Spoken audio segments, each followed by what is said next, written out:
Hello everybody, welcome to Awesome Rusty Bucket. Subscribe to the channel if you have not already and drop a like on this video. It only takes 1 second. It makes a massive difference in how this video performs in the YouTube algorithm. So, it's been a minute since we've done hot takes because there's been so much news, which is obviously a good problem to have, but I decided to ask for hot takes that are very specific to the news that is coming out and the Dame trade, the Jrue trade, and all of that. So pretty much every take in this video is going to be directly related to that. With that said, let's get into it. Milwaukee is the best scenario Dame could be in to win a championship, way ahead of Miami.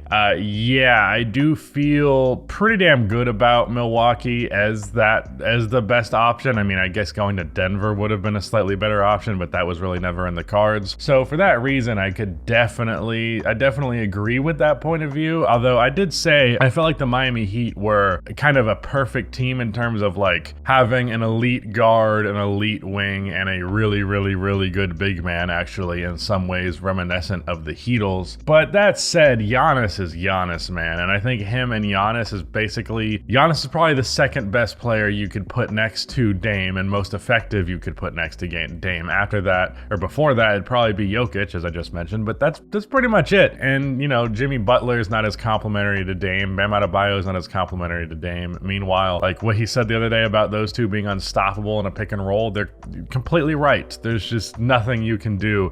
And the synergy between the two, the way that they balance each other's games, the way that they help each other and make each other better. Obviously they haven't played together yet, but how you theorize that would go, it's probably the best place. The Bucks defense has gotten worse with Jrue and Brook Lopez's age. They may score easier, but will have a hard time stopping opponents from scoring. All right, so this is something that has really annoyed me. I don't think you guys understand that, like, Jrue Holiday on the Bucks was almost overkill defensively. You always can have more defense, do not get me wrong. But the notion that the Bucks were a fantastic defense barely held together by Jrue Holiday is ridiculous. They're a great defense with Jrue, and they're a great defense without him.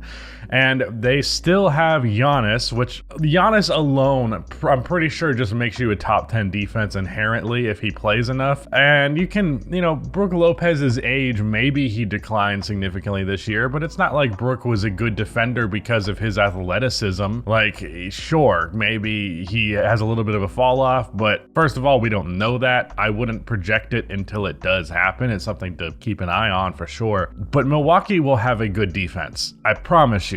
They're going to have a significantly better offense and like a 20% worse defense, which will still be top 10. I find this whole argument ridiculous, and too many people are overthinking this shit. This Bucks team might end up being one of the best teams of all time, single season, maybe top 15 if everything goes perfectly. The fit offensively is absurd. Yes, as I previously mentioned, just the dynamic between Giannis and Dame, like if you're guarding them in a pick and roll, Dame can pull up from 35 feet and Giannis is just a bulldozer going to the rim, and if you get him from like the free throw line going downhill, then that's a terrifying experience to be on the receiving end of. Now imagine you've got Brook, Chris Middleton, Malik Beasley, or Pat Connaughton, whoever it may be, spacing the floor around them. That's a damn scary offense to run against. Obviously both Dame and Giannis are great making decisions with the ball. I just don't think there's any way that with Dame and Giannis on the floor, the Bucks do not have an obscenely dominant offense. The Celtics got worse by trading Robert Williams away. Robert Williams never fucking plays. This is another thing that's driving me crazy, is like at a certain point, if you have missed so much time and you are so regularly not ready in a playoff setting, you can only have that happen so many times before I'm just dismissing you as really that important to my team. And as good as Robert Williams is when he is healthy in a playoff setting, that has been more rare than not. So no, they didn't get worse. He didn't even play that much on their playoff run where they ended up in Game 7 of the conference finals. Even if he does play actually minutes, he often plays significantly less minutes than you would like him to due to his injury risk. So I don't really want to hear it in regards to that. The Bucks will go 73-9 and tie the Warriors. Well, the Milwaukee Bucks were on a 70 win pace before the season was shut down in 2020. 2020, and that was with fucking Eric Bledsoe on the team. So it's definitely within the realm of possibility that they could be a 70-win team with Damian Lillard. Now, is that something that they would really push for? Because most teams, especially teams like the Bucks who are especially postseason minded, I don't know. I don't know about that. But a good enough team to win 70 games? I could see it, especially if they manage to add a little bit of depth to that bench. In 10 years, if Dame and Giannis win a championship or two, people will remember Dame more for his time as a Buck than as a Blazer. Now, that's probably a sad reality for a lot of Blazers fans because it's probably true. History remembers you most for when you were on top and when you won a title. If you spent a bunch of years on a franchise, you'll be well loved, well respected, and well understood to be a legend of that franchise,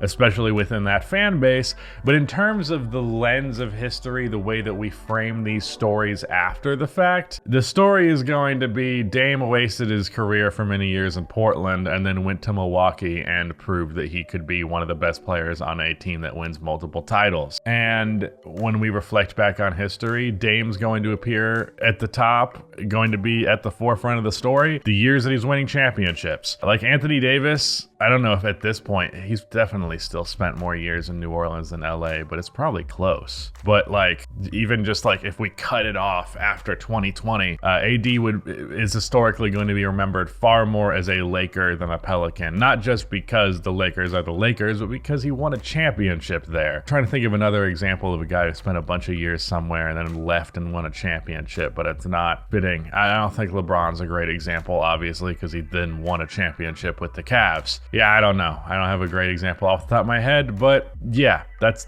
pretty accurate. If you win a championship, that's what you're remembered for. Dame is one of the most overrated players in the league, and anyone else who plays like he did in Portland would be called empty stats. Empty stats is a criticism that gets bestowed upon you when you are a young player who puts up a lot of numbers and there's no winning. You eventually get to disprove that point of view, and then from there, you are no longer an empty stats player because you have proven that your stats do impact the game. You do not become an empty stats player after 4 years leading a team to the playoffs multiple times while putting up super impressive numbers as Damian Lillard has. Empty stats is something you say about someone who has not proven that they can be that type of guy, the type of guy that the numbers insist that they are. Damian Lillard has proved that he can be a very, very, very good first option on a multiple-time playoff team. He's not an empty stats player. It's a fucking ridiculous criticism, and that's not how it works.